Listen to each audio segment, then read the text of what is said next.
D'abord, moi j'observe que chaque fois qu'il y a des Jeux olympiques en Chine, il y a les ennemis de la Chine qui essaient de les faire interdire. J'étais en Chine en 2008, un peu avant les Jeux olympiques. Il y avait en France une campagne anti-chinoise terrible, menée par Reporters sans frontières. Il y a eu un grave incident, puisque le passage de la flamme olympique avait été interrompu parce qu'il y avait des attaques contre les athlètes chinois qui portaient la flamme dans les rues de Paris, et le gouvernement chinois avait dit on arrête. C'était un incident qui n'était jamais arrivé dans le monde. Donc chaque fois qu'il y a des Jeux olympiques à Pékin, chaque fois que l'occasion est donnée à Pékin de montrer son vrai visage, il y a des gens qui ne veulent pas que ça se fasse. Ça, c'était systématique. La Chambre des communes du Canada, je pense qu'elle a voté cette motion en se renseignant auprès de quelques menteurs professionnels comme Adrian Zenz. Nous, ici en France, et d'ailleurs au Parlement européen, la source unique, pratiquement unique, des mensonges et des canulars contre la Chine, c'est Adrian Zenz. Voilà, c'est un anthropologue allemand qui vit aux États-Unis, qui est allé une fois au Xinjiang en 2007 en tant que touriste. C'est un évangéliste d'extrême droite. Il milite dans des organisations anticommunistes. Il est contre l'égalité homme-femme. Et puis aussi, il prévient les Juifs qui ne se convertiront pas à son église évangéliste, qu'ils périront dans des brasiers. En France, il dit ça dans un bouquin. En France, il n'aurait pas pu l'écrire. En France, si vous dites juif, mort, brasier, purifié. Juif purifié dans des brasiers, c'est impossible parce que ça nous renvoie au four crématoire de la Deuxième Guerre mondiale des nazis. Ça nous renvoie à ça. Et lui, il dit ça. Il dit ça, il dit les juifs. Il ne dit pas les musulmans ou les bouddhistes, ce sont les juifs. Alors, voilà, cet homme-là, personne ne devrait se référer à lui, mais tout le monde se réfère à lui.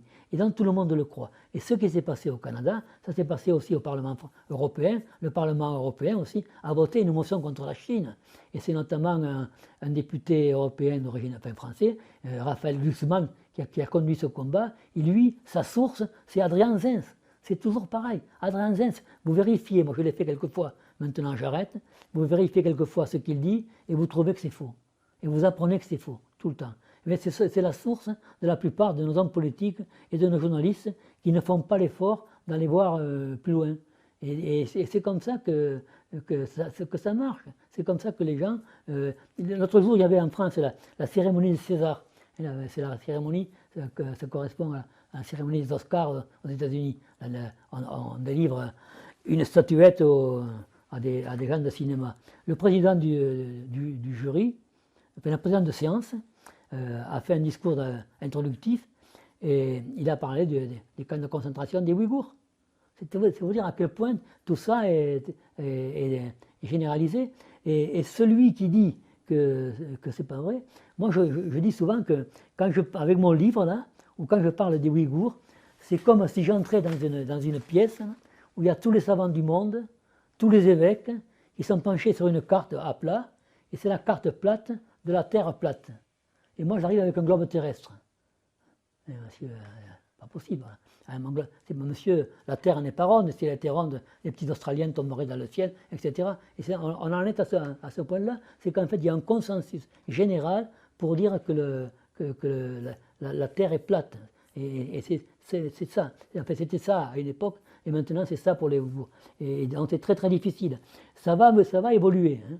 Ça va évoluer, mais ça évoluera lentement parce que vous me parliez des médias, mais vous savez que vous avez ici en France un ambassadeur de Chine qui est un homme excellent, qui parle un français excellent et qui surtout a très bien compris comment il fallait qu'il parle au français avec un langage adapté au français, qui n'est pas tout à fait le langage peut-être qu'un ambassadeur parlerait à Pékin.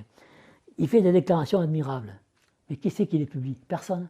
Moi, mon site d'information, Le Grand Soir, les publie, mais sinon personne ne les publie. Alors il peut parler, voilà. C'est comme ça se fait. En fait, il y a une sorte de liberté de la presse, mais à condition que vous disiez ce qu'il faut dire. Sinon, il n'y a pas de liberté de la presse.